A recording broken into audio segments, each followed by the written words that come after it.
नमस्कार स्टूडेंट। आज की इस वीडियो में 27 नंबर से क्वेश्चन देखेंगे कि किसी परिपथ का वह गुण जो विद्युत ऊर्जा को ऊष्मा में बदल देता है, इसका आंसर देखेंगे।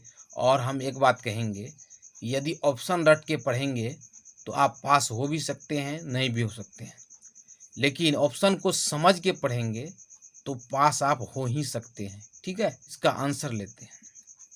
27 से यानी कि आगे बढ़ेंगे 26 तक जो है साइंस का, अगर ऑब्जेक्टिव नहीं देखे हैं, बिहार बोर्ड क्लास 10th में एग्ज़ाम देने के लिए तैयारी चल रही है, तो आपको वो मिल जाएगा, उसका लिंक देख लीजिएगा। चलिए, 27वां प्रश्न है, किसी परिपथ का वह गुण जो विद्युत ऊर्जा को ऊष्मा में बदल देता है, क्या होता है? तो 27 का आंसर है प्रतिरोध। क्या है? किसी पदार्थ का वह गुण जो विद्युत ऊर्जा को ऊष्मा में बदल दे, हीट में बदल दे, वो क्या कहलाता है? वो प्रतिरोध कहलाता है। समझ गए ना, जिसको आर से दिखाते हैं। और यदि आपको पूछ लिया जाए कि प्रतिरोध का SI मात्रक बताइए, तो बोलिएगा प्रतिरोध आर का SI मात्रक होता है ओम। क्या होता है? ओम। या ओम किसका मात्रक है? प्रतिरोध का। समझ में आ गया? चलिए, तो 27 का ए हुआ। अगला क्वेश्चन देखते हैं, 28 नंबर। एक विद्युत सेल से या बैटरी बोल सकते हैं, बिजली की बैटरी, विद्युत सेल मतलब बैटरी भी हो सकती है। एक विद्युत सेल से धारा प्राप्त करने पर इसके सिरों के बीच विभवांतर का मान होता है। क्या कर रहा है? एक सेल से करंट प्राप्त करना है, करने पर क्या होता है कि उसका जो सिरा होता है, तो उसके बीच विभवांतर का मान क्या होता है। तो चलिए इसको समझते हैं, ये क्या है। 28 नंबर का कॉन्सेप्ट के साथ मैंने कहा समझना है। तो वो क्या होता है? वो विद्युत वाहक बल से कम होता है। 28 का बी। अब ये ऑप्शन में है तो आंसर चला गया, लेकिन ये है क्या? देखिए, विद्युत वाहक बल, बी से विद्युत, वाह से वाहक, ब से बल। इंग्लिश में बोलते हैं इलेक्ट्रोमैग्नेटिक फोर्स, EMF। विद्युत वाहक बल क्या है?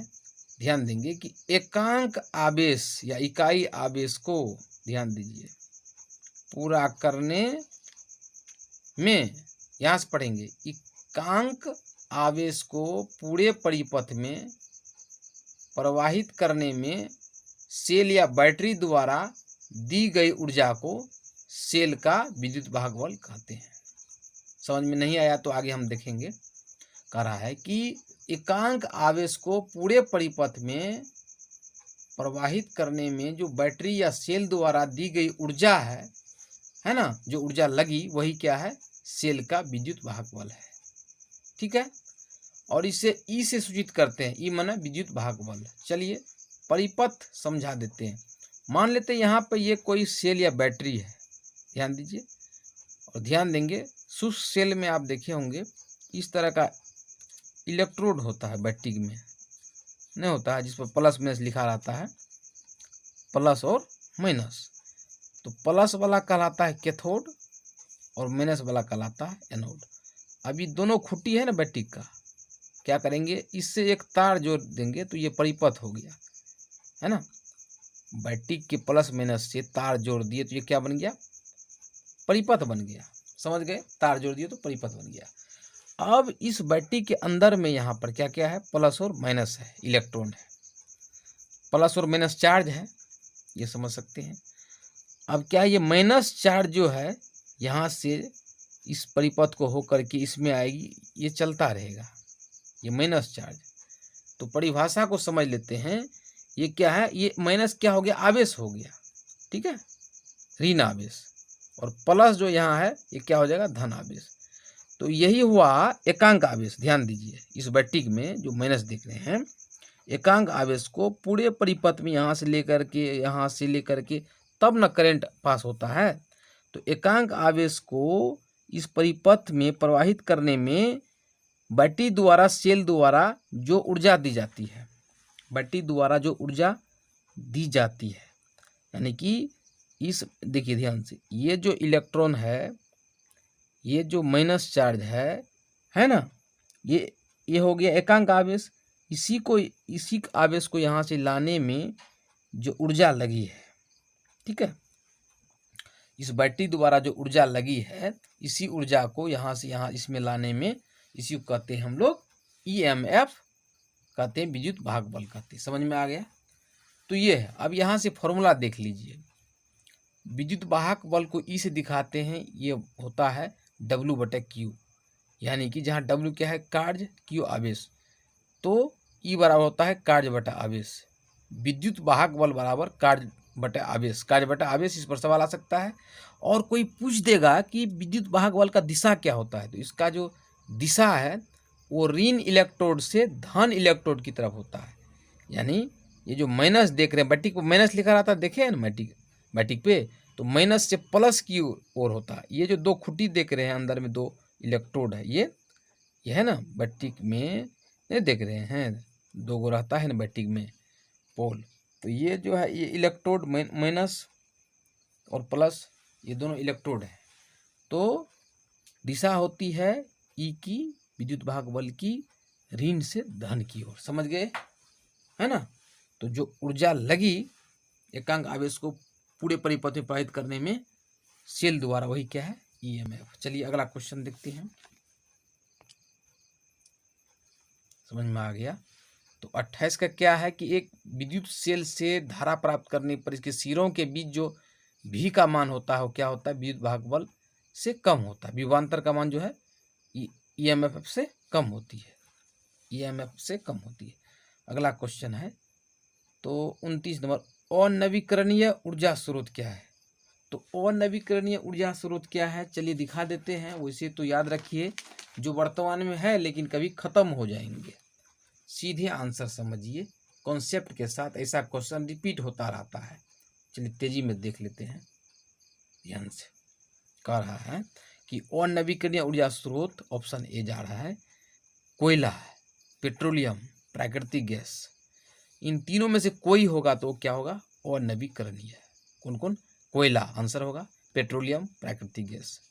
कोयला है तो कोयला हो जाएगा, क्योंकि धीरे धीरे समाप्ति की ओर बढ़ रहे हैं। ये जो है धीरे धीरे समाप्त हो जाएंगे। जो पेट्रोल आप यूज़ कर रहे हैं वो धीरे धीरे समाप्त हो सकते हैं, कोयला वो भी समाप्त हो सकते हैं। यही अनवीकरणीय है, ठीक है। लेकिन जल और पवन ये क्या है, नवीकरणीय है, ठीक है। अगला क्वेश्चन देखिए। अगला क्वेश्चन वेरी वेरी इंपॉर्टेंट है, 30 नंबर का, कि तरंग दैर्ध्य को सामान्यतः व्यक्त किया जाता है। तो इसका तो सही आंसर एंगस्ट्रम होता है, लेकिन एंगस्ट्रम नहीं है तो मीटर होगा, एंगस्ट्रम नहीं है तो मीटर होगा। तो चलिए इसको भी समझ लेते हैं। क्या नंबर का, 31 नंबर का, 31 का नहीं 30 नंबर का,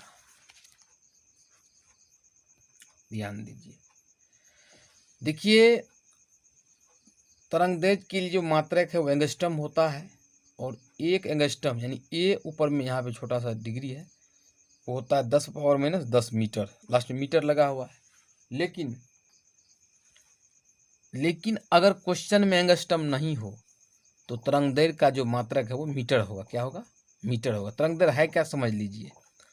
समझ लीजिए कि यहाँ पर ये कोई खूंटा है, ठीक है, और यहाँ पे इस खूंटा से एक रस्सी हमको यहाँ तक खींचना है, ऐसे करके, समझ गए। ये खूंटा है, यहाँ से एक रस्सी खींचना है, तो यही तरंग हो गया। इसको ऐसे करके खींच दिए। या ये समझिए कि जैसे ग्राफ खींचते हैं, जैसे ये हो गया एक्स अक्ष OY, और ये Y अक्ष हो गया। तो हमको क्या करना है कि Y अक्ष से X की तरफ हमको इस तरह से क्या करना है, एक तरंग खींचना है, इस तरह से तरंग खींचना है ऐसे। ये जो देख रहे हैं ध्यान से, जैसे रस्सी हो जाती है ऐसे, ये क्या है, इस टाइप का ये तरंग हो गया।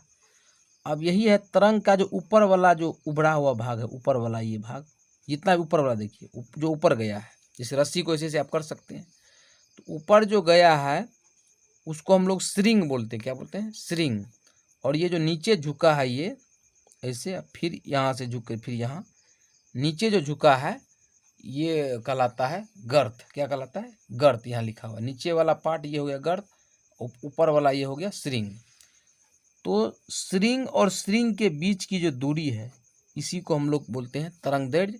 इसको लैम्डा, ये जो संकेत देख रहे हैं इसे इसको लैम्डा कहते हैं, लैम्डा सूचित किया जाता है।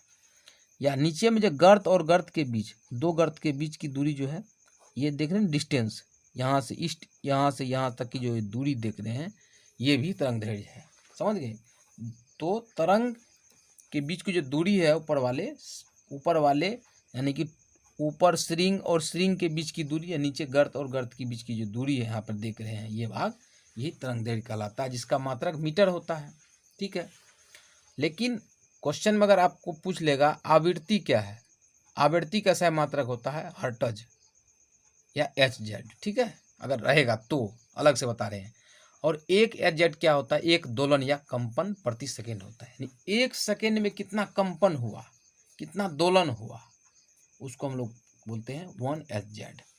और यदि आपको आवृत्ति बराबर फॉर्मूला पूछ ले तो 1/, आवर्तकाल होता है, 1/, आवर्तकाल। आवृत्ति को न्यू से दिखाते हैं। चलिए अगला क्वेश्चन देखते हैं। तो यहाँ पे आपने देखा 30 का आंसर चला जाएगा मीटर में, क्या किस में चला जाएगा, मीटर।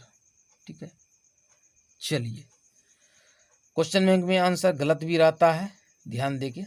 अगला प्रश्न 31 नंबर के, किसी चालक तार से, तार तो देखें आप, प्रवाहित विद्युत धारा यानी करंट में गतिशील कण, किसी चालक तार से प्रवाहित विद्युत धारा में गतिशील कण होते हैं इलेक्ट्रॉन। क्या होते हैं, इलेक्ट्रॉन। क्या होते हैं, इलेक्ट्रॉन। तभी बैटरी में दिखा रहे थे। तो चलिए इसका भी कॉन्सेप्ट देख लेते हैं, ध्यान दीजिए। 31 नंबर का कुछ ना कुछ कॉन्सेप्ट आपको मिलेगा। तो उसका आंसर इलेक्ट्रॉन होगा। और धारा की बात है तो धारा बराबर सूत्र क्या होता है, आवेश बटा समय। क्या होता है, आवेश बटा समय। देखिए चालक क्या होता है, यानी कि चालक वो है जिससे करंट पास होता है, जिससे करंट पास होता है, यानी कि ये कोई चालक पदार्थ है और इसी से जो है इलेक्ट्रॉन पास हो रहा है, इलेक्ट्रॉन पास हो रहा है, मुक्त इलेक्ट्रॉन। तो जिस पदार्थ से इलेक्ट्रॉन पास हो, जिससे करंट पास हो, वही क्या है, चालक है। समझ गए? तो प्रश्नानुसार जो आंसर आया कि किसी चालक तार, देख लिए, चालक तार से प्रवाहित विद्युत धारा या करंट में गतिशील कण क्या होता है, इलेक्ट्रॉन होता है। इसको याद रखना है। चलिए अगला क्वेश्चन समझ लिए थे। 12 वोल्ट विभवांतर के दो बिंदुओं के बीच 2 कूलम आवेश को ले जाने में कितना कार्य होगा, 12 दूना 24 जूल होगा। क्या होगा, 24 जूल होगा। क्यों होगा, तो क्यों के लिए तो मैंने कहा समझना है। क्या नंबर, 32 नंबर समझिए, ध्यान दीजिए। कोना में विभवांतर दिया है, डायरेक्ट लिखेंगे, मैथमेटिकल है। 12 वोल्ट, आवेश क्यू दिया है 2 कूलम, सी से कूलम। तो कार्य मांग रहा है, कार्य बराबर सूत्र होता है विभवांतर गुना आवेश। क्या होता है, V गुना Q, विभवांतर गुना आवेश, दोनों को गुना कर देंगे 12 दूना 24। और कार्य का मात्रक जूल, कार्य का मात्रक जूल। कपड़ा नहीं लिए मीटर लगाएंगे, कार्य लिए हैं तो कार्य का मात्रक जूल होता है। कैसे आया, दोनों को गुना करके 24 देखेंगे ऑप्शन कितना में है। तो 32 का 24 है। इस टाइप का जो कोई भी क्वेश्चन आएगा तो आप ठीक है निकाल लेंगे कार्य के लिए। और 32 का डी हुआ 24, 32 का डी हुआ 24। 33 है, मेंडल ने अपने आनुवंशिकी प्रयोग हेतु किस पौधे का उपयोग किया था, मटर का। किसका, मटर का। वेरी वेरी इंपॉर्टेंट, कई बार आ जाता है। 33 का सी जाएगा। 34, किस प्रकार के शोषण से अधिक ऊर्जा मुक्त होती है, तो वायवीय शोषण से। किससे, वायवीय शोषण से। हम मनुष्य जो है शोषण करते हैं, बहुत सारे जीव हैं वो वायवीय शोषण करते हैं। ठीक है, तो वायवीय शोषण ऑक्सीजन की उपस्थिति में होती है। ऑक्सीजन जो हम लोग लेते हैं तो उसमें क्या होता है, वायवीय शोषण होता है। ठीक है, तो वायवीय शोषण से अधिक ऊर्जा मुक्त होती है, याद रखना है। 34 का ये, 34 का एक। अगला क्वेश्चन, मानव में नर जनन ग्रंथि कहलाता है, वृषण कहलाता है। क्या कहलाता है, वृषण कहलाता है। आंसर और भी इसका एप्रोप्रिएट जो लगेगा